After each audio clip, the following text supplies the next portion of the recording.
இயேசு கிறிஸ்துவின் நாமத்தினாலே எங்கும் நிறைந்த ஒரு உலகின் சார்பாக உங்கள் அனைவருக்கும் தேவ பிள்ளைகளுக்கும் வாழ்த்துக்களை தெரிவித்துக் கொள்கிறேன். ஒரு வசனத்தை நாம் தியானமாக தியானிக்கலாம். சங்கீத புத்தகம் 91 அதிகாரம் 13 வசனத்தை நாம் தியானமாக தியானிக்கலாம். இன்றைக்கு செய்தியுடைய தலைப்பு என்னவென்று சொன்னால், மிதித்து போடுவாய் என்கிற தலைப்பிலே நாம் தியானமாய் தியானிக்கலாம். பொதுவாக மிதித்து போடுவாய் என்கிற அந்த தலைப்பை கேட்டவுடனே நம்ம பல விதமாக யோசனை பண்ணுவோம். அது என்ன மிதித்து போடுவாய்ன்னு, அது என்ன அப்படிங்கிறத வசனத்தின் அடிப்படையில் மனசேப்பறம் பார்க்க போடுவோம். பொதுவாக மனிதனுக்கு ஆண்டவர் பலவிதமான அதிகாரங்களை என்ன செய்கிறாரு, கொடுத்துக்கிறார். நோய்களை பிணிகளை தீர்க்கவும், பேய்களை ஓட்டவும், வியாதி உள்ளவர்களை குணமாக்கவும் பலவிதமான அதிகாரங்களை கொடுத்துக்கிறார். அது மாத்திரமல்ல, எல்லாவற்றுக்கும் மேலாக அவர் என்ன செய்கிறாரு, மிதித்து போடுவாய் அப்படிங்கிற ஒரு பெரிய அதிகாரத்தை கொடுக்குறாரு.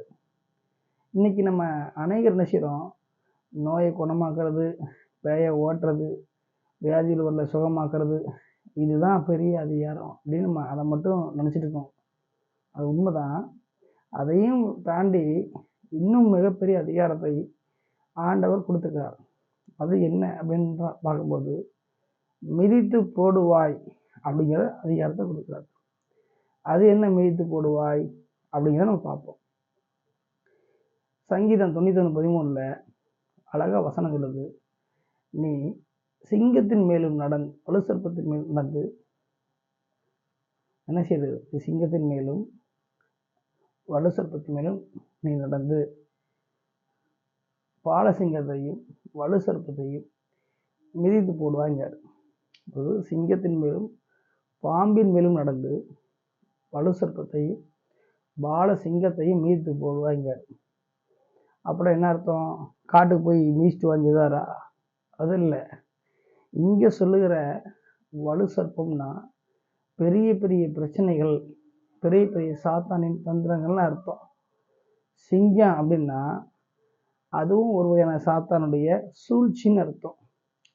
காட்டுக்கு போய் சிங்கத்தை மிதிச்சிட்டு வா அப்படின்னு சொல்லாருன்னு அர்த்தமா? அப்படி இல்லை. அப்படி போனால் ஃபாரஸ்ட் ஆஃபீஸரில் என்ன செய்வாங்க, கேஸ் போட்டுருவாங்க. அப்போ ஆண்டவர் சொல்லக்கூடிய மிதித்து போடுவாய் அப்படிங்கிற அதிகாரம் எதை காட்டுது அப்படின்னா, வலு சர்ப்பம்னா மிகப்பெரிய சர்ப்பம். அப்போ வலு சர்ப்பம் அப்படின்னா மிகப்பெரிய சாத்தானுடைய காரியங்கள், திட்டங்கள் அப்படின்னு அர்த்தம். பாலசிங்கம்னா முரட்டுத்தனமாய் வரக்கூடிய கன்னிகள், பிசாசின் சூழ்ச்சிகள், கிரியைகள் குறிக்கிறது.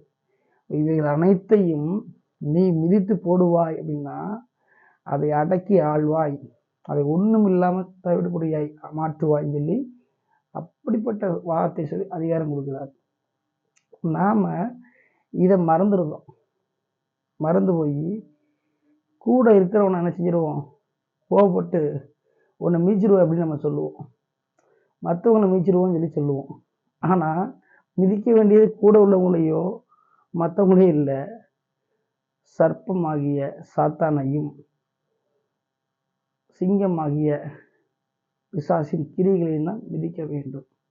அப்போ தேவன் மிதித்து போடுவான்னு சொன்னது என்னதுன்னா, சாத்தானின் செயல்களை, சூழ்ச்சிகளை, தந்திரங்களை, கன்னிகளை, கட்டுகளை மிதித்து போடுவாய் அப்படின்னு சொல்லி கேட்டோம். அப்போ இதை நம்ம மனுஷனும் புரிந்து கொள்ள வேண்டும். அப்போ நீ சிங்கத்தின் மேல் நடந்து பாம்பின் மேல் நடந்து வலுசர்ப்பத்தையும் பாலசிங்கத்தையும், வலுசர்ப்பம் பாலசிங்கம் சரி பார்த்தோம். அடுத்து எதை மிதித்து போடுவான்னு சொல்லி பார்க்கும்போது, புதிய ஏற்பாட்டில் லூக்கா புத்தகம் 10வது அதிகாரத்தில் வசிக்கும்போது சொல்லாரு, இதோ சத்துனுடைய சகல வல்லமையை மேற்கொள்ள அதிகாரம் கொடுக்குறேன்னு சொல்லிட்டு சர்ப்பங்களையும் தேள்களையும் மிதிக்க அப்படின்னு ஒரு வார்த்தை சொல்றாரு. அப்போ முதல்ல வலு சர்ப்பம்னா பாம்பு பெரிய அப்படின்னு பார்த்தோம். இங்கே சர்ப்பங்கள்னா சின்ன சின்ன பிரச்சனைகள், சின்ன சின்ன பிசாசின் கிரியைகள், அதை மிதிக்கவும் அதிகாரம் கொடுத்துக்கிறாரு. அடுத்து தேள்கள் அப்படின்னா, தேள் விஷயம் கொட்டிக்கிட்டே இருக்கும், கூட இருந்துகிட்டே கொட்டிக்கிட்டே இருக்கும், கூட இருந்தே நிறைய துரோகமான காரியங்கள் பண்ணிட்டு இருக்கும். இப்படிப்பட்ட கிரியைகளையும் நீ மிதித்து போடும்படிக்கு அதிகாரம் கொடுக்குறேன்னு சொல்லி கர்த்தர் அதிகாரம் கொடுத்துக்கிறார். அப்போது பாலசிங்கத்தை, வலு சர்ப்பத்தை, அடுத்து சர்ப்பங்களை, தேள்களை, 4 விதமான பிசாசின் கிரியைகளை மேற்கொள்ளவும், அதை ஒன்றுமில்லாமல் ஆக்கவும், அதை மிதித்து போடவும் தான் தேவன் அதிகாரம் கொடுத்திருக்கிறார். இதை ஒரு காலம் நம்ம மறக்கக்கூடாது, மாற்றவும் கூடாது. எனவே இதை கேட்டுக்கொண்டிருக்கிற ஒவ்வொரு தேவ ஜனமும், ஒவ்வொரு வாலிப சகோதர சகோதரிகளும், ஒவ்வொரு ஊழியக்காரரும், ஒவ்வொரு தேவனுடைய பிள்ளைகளும் இதை புரிந்து கொண்டு மிதிக்க வேண்டியது எது, யாரை மிதிக்க வேண்டும் என்பதை அறிந்து புரிந்து அதை சரியாய் நிறைவேற்றி தேவன் நமக்கு கொடுத்திருக்கிற அதிகாரத்தை பயன்படுத்த ஒவ்வொருவரும் முன்வர வேண்டும்.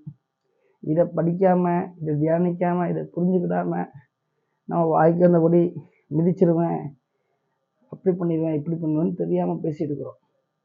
அதை எல்லாம் விட்டு தேவன் நமக்கு கொடுத்துக்கிற அந்த அதிகாரத்தை சரியாய் புரிந்து கொண்டு அவர் துணையோடு சரியாக அதை பயன்படுத்தி தொடர்ந்து அந்த அதிகாரத்தை, அந்த மிதித்து போடுவாங்கிற அதிகாரத்தை பயன்படுத்தி தேவனுடைய நாமத்தை மகிமைப்படுத்த வேண்டும் என்று சொல்லி உங்கள் அனைவரையும் எங்கும் நிறைந்தவர் ஊழியம் வாழ்த்துகிறது.